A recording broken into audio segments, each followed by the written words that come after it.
Hi, this is Joe from the Boone County Extension Service, and today we're going to talk a little bit about winter damage. We're getting a lot of calls here at the Extension Office regarding shrubs that have been damaged during this winter event that we had back right around the holidays. It occurred right around Christmas Eve was the worst of it. We're seeing a lot of damage showing up, particularly as it's getting warmer outside. We're starting to see a lot. This is a skip laurel or a cherry laurel. This is probably the one we're getting one of the most calls on, actually. This particular plant is probably totally dead to the ground. If you take a knife or your fingernail, break one of these off and kind of scrape it, if you do not see any green underneath, then this is probably all dead material. If it breaks off like this, it's probably dead. This may not recover. That may be an outright kill. We had several in this same location, and the polar vortex of 2013-2014 winter actually killed those. This was the last surviving member of that, and it looks like this winter has probably taken it as well.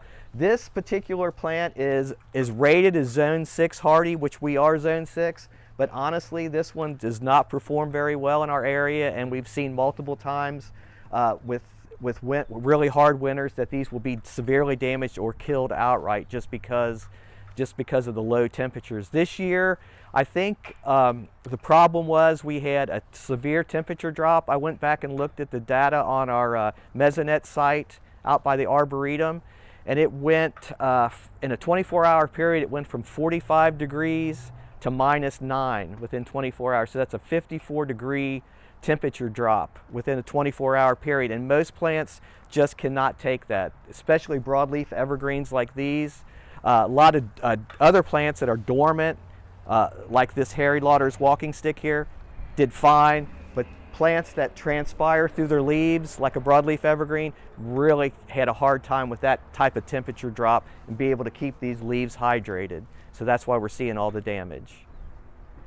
Okay, here's another plant that we're typically getting calls on that people are experiencing damage on. This is a blue holly, very common landscape plant in northern Kentucky.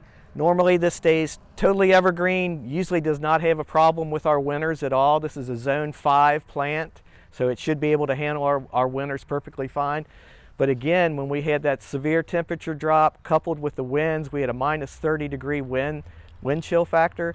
These plants just do not hold up well, and they're going to drop some leaves and try to get rid of some of these leaves to make it through the winter.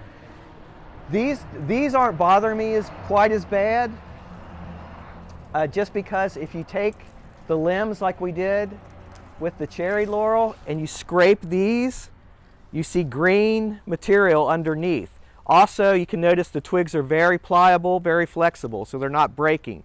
So I think these are going to recover. They're going to refoliate as soon as we get a little bit more warm weather. So don't do anything right now on any of these. Don't get in here and start just cutting back and thinking they're totally dead or removing them. Just hold on, wait. I think these will flush out. This is a hardy plant. It just had to drop those leaves to get rid of those during that really cold event. Usually you're not going to really know probably to mid to late April whether you see any damage on these. It's going to take a while for that new growth to come out.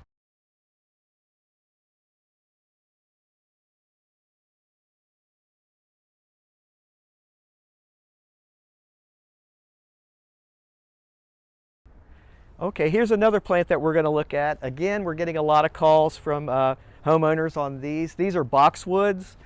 A very commonly, often overused plant in our local landscapes. If you notice, these are looking pretty bad. There's even leaves falling off as we see. Now this is a little bit different situation. This is winter damage coupled with insect damage, mainly leaf miner damage. So a lot of the leaf miner damage was done last year, but being we had this really cold spell, it really kind of accelerated all this, and it makes these look really brown and horrible.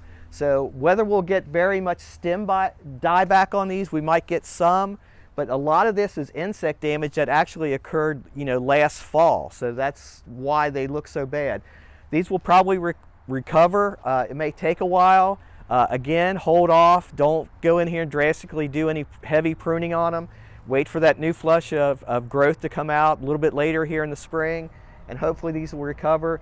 To deal with the insect, the leaf miner, you will have to use various insecticides, either a systemic or a spray, to control those in the upcoming months. But we'll probably do a video a little bit later on that, probably in early May. Here's another plant that we've got here at the office that we're showing damage on. These are Chamaecyparis, or golden hinoki cypress. As you can see, there's a lot of brown in here. This is all winter damage. Some of them look a little worse than others. When you look at the stem material, it's still green. I think most of these will recover. It's just going to take it a little while. Again, don't go in here and cut these out or remove them or anything thinking they're totally dead. If you see the flexibility, the green tissue underneath when you do the finger scratch, you're good.